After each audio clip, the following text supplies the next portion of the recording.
आज तमाम पाकिस्तानी अखबारात के अंदर टेलीविजन चैनल के ऊपर एक बड़ी खबर जिसका तज़किरा रहा वो है इंडिया के अंदर जो इंतखाबात हुए हैं, नताइज आए। बीजेपी दोबारा इलेक्शन जीत चुकी है। भारतीय जनता पार्टी ने अपनी जीत दर्ज कर ली है। उसकी वजह यह है कि नरेंद्र मोदी साहब जो नाकाबिले शिकस्त समझे जा रहे हैं और इंडिया के प्राइम मिनिस्टर नरेंद्र मोदी साहब को मुबारकबाद। पैसा, power, press, none of this matters. Peoples power is what matters. Peoples power अपना काम दिखा देती है। तो जालिमों, मोदी आ गया है, ये बात सच साबित हो गई है। नरेंद्र मोदी जी को कहना चाहता हूं, मोदी जी इस जन्म में तो आप हमको नहीं हरा सकते दिल्ली के अंदर आम आदमी पार्टी। ये आम आदमी पार्टी के दफ्तर का दृश्य आप देख रहे हैं, फुल फ्रेम पे दिखाइए जरा। आम आदमी पार्टी के दफ्तर का दृश्य है, लॉक लग रहा है, वहां पर ताला लग रहा है। तो लोग जानते हैं कि अगर आप अवाम से खेलेंगे तो फिर अवाम जो है वो आपसे खेल जाएगी। इस समय तो बीजेपी सेलिब्रेट कर रही है क्योंकि हाफवे मार्क को क्रॉस कर चुके हैं और पार्टी ऑफिस में सेलिब्रेशन शुरू हो चुका है।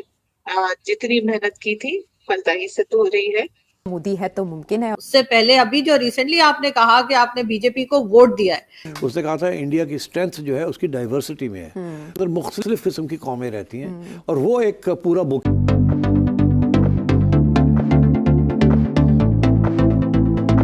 नमस्कार दोस्तों, स्वागत है आपका एक और नए वीडियो में हमारे चैनल हिंदी न्यूज शो में। दोस्तों, शनिवार 8 फरवरी को दिल्ली विधानसभा चुनाव के नतीजे आए और यहाँ बीजेपी ने 27 साल बाद सत्ता में वापसी की। 70 सीटों वाली दिल्ली में जहाँ बीजेपी को 48 सीटों के साथ बहुमत मिली, वहीं यहाँ सत्ता में रह रही आम पार्टी 22 सीटों में ही सिमट गई। वोट प्रतिशत की बात की जाए तो जहां बीजेपी को 45.56% वोट मिले, वहीं आम आदमी पार्टी को 43.57% वोट मिले।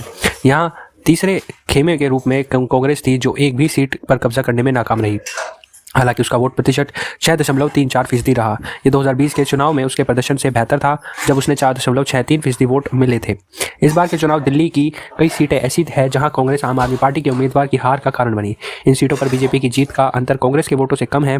2024 में लोकसभा चुनाव से पहले कांग्रेस और आम आदमी पार्टी इंडिया गठबंधन का हिस्सा बनकर साथ में मैदान में उतरी थी, लेकिन दिल्ली विधानसभा चुनाव से पहले दोनों ने अकेले ही चुनावी रण में उतरने का फैसला किया। चुनाव प्रचार के दौरान भी दोनों ने जमकर एक दूसरे पर तंज कसे, लेकिन चुनाव नतीजे देखने के बाद ऐसा लगता है कि दोनों अगर एक साथ चुनाव लड़ने का फैसला किया होता तो दोनों के वोट एक होते तो एक टीम के तौर पर उन्हें जीत मिल सकती थी।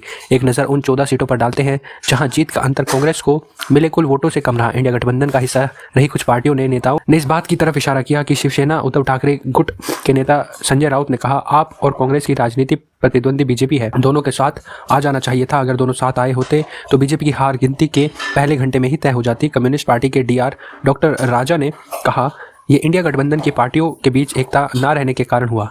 दिल्ली चुनाव के नतीजे एक सीख दे रहे हैं। गठबंधन में सबसे बड़ी पार्टी होने के नेता कांग्रेस को अब झंझार कर देखना चाहिए कि आगे कैसे गठबंधन को मजबूत किया जा सकता है। ये सभी के लिए बड़ी चुनौती है। जम्मू कश्मीर के मुख्यमंत्री और जम्मू कश्मीर नेशनल कॉन्फ्रेंस के नेता उमर अब्दुल्ला नतीजों से खास नाराज दिखे।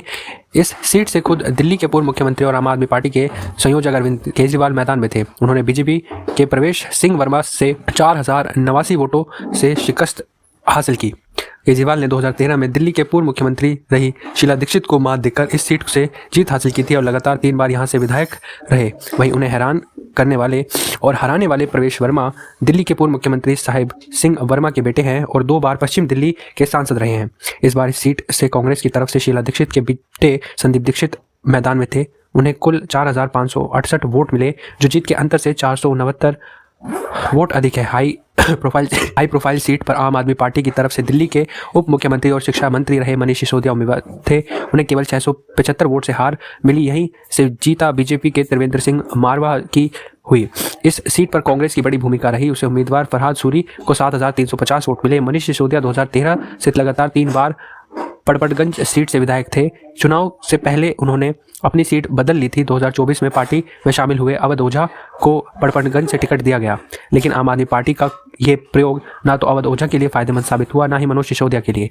बीते 3 बार से जंगपुरा विधानसभा सीट आम आदमी पार्टी के नाम रही है। 2013 में यहां से मनिंदर सिंह धीर ने जीत हासिल की थी, जबकि 2015 और 2020 में यहां प्रवीण कुमार को जीत मिली। इससे पहले 1998 से लेकर 2008 तक लगातार 3 बार त्रिवेंद्र सिंह मारवा ने विधायक के रूप में इस सीट पर प्रतिनिधित्व किया। हालांकि उस वक्त को वो कांग्रेस के नेता थे। 2022 में वे कांग्रेस छोड़ बीजेपी में शामिल हो गए थे। बीजेपी की शिखा रॉय ने यहाँ बेहद कम मार्जिन से जीत हासिल की। उन्होंने 3178 वोटों के अंतर से अपने प्रतिद्वंदी आम आदमी पार्टी के राष्ट्रीय प्रवक्ता मंत्री सौरभ भारद्वाज को हराया। इस सीट पर कांग्रेस के गर्वित सिंघवी को कुल 6711 वोट मिले। ये वोट अगर आम आदमी पार्टी के खाते में जाते तो यहाँ से सौरभ जीत सकते थे।